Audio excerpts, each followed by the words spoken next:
I know you're all super happy and thrilled that India has won 7 medals in the Olympic.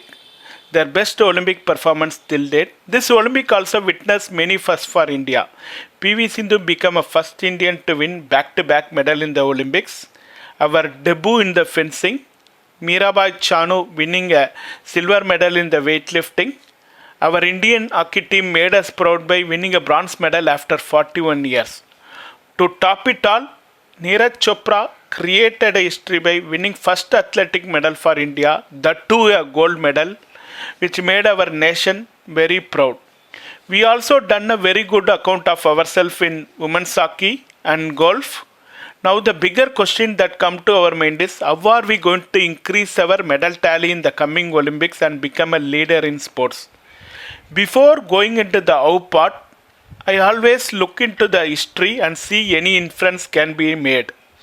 If we see the participation trend of India and the neighbors in the last two decades, India contingent size has increased nearly 80% from 65 to 124 in the last two decades. And when we compare with all three leading Asian neighbors, they have more than double the number of contingents than India. Only South Korea has a decreasing participant trend of 10%. Japan has an increased trend of 27% if you ignore the current Olympics as they are hosting it, and China has a 50% increase in the participant trend. The other key metric we need to look is the winning percentage. India has a winning percentage of 5.5% and South Korea has a winning percentage of 9. There is a slight dip is there, and Japan has a winning percentage of nearly 12%. And China tops with the winning percentage of 20%. What we can infer from the participation and the winning percentage trend? Both China and Japan has integrated their sports with their education network. You know that 70% of their sports venue comes from education network. They have 3000 plus dedicated school for budding Olympic talents.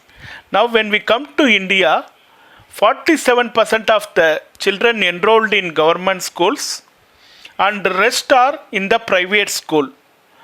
If you know, 40% of our schools don't have any sport facilities, even the basic ones. And if you go deep down into that, 20% of the schools only have extended facilities. When I say extended, it means it is having swimming, athletics and other facilities. And added to that, our children spend hardly an hour in a week in schools for sports. This doesn't bode well for our medal prospects. You know, when a new year starts and student enrollment kicks in, the first thing our school does is they convert playground into classrooms. Also, when our children tries to avail sports outside our school infrastructure, it is either the cost of affordability or distance. How are we going to address these shortcomings? My initial thought is to address it based on 3-pillar framework to make this transformation. 1. Make the education mandatory in schools and also make it as a key evaluation criteria when they go for employment. The reason is the corporate also will benefit by spending less on the mental well-being of employees. Second, increase the number of hours children spend on school from 1 hour to 5 hours in a week on sports and physical education. Third, enforce the school to allocate at least 20% of their infrastructure for sports. Once these 3 pillars take a fine shape, we will become a leader in sports and produce more medal winners.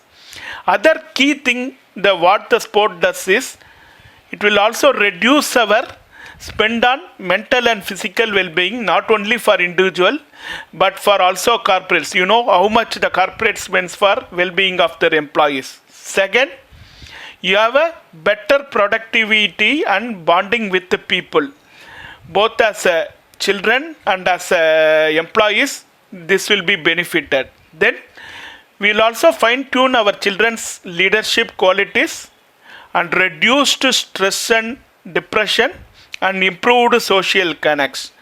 Thanks for your time.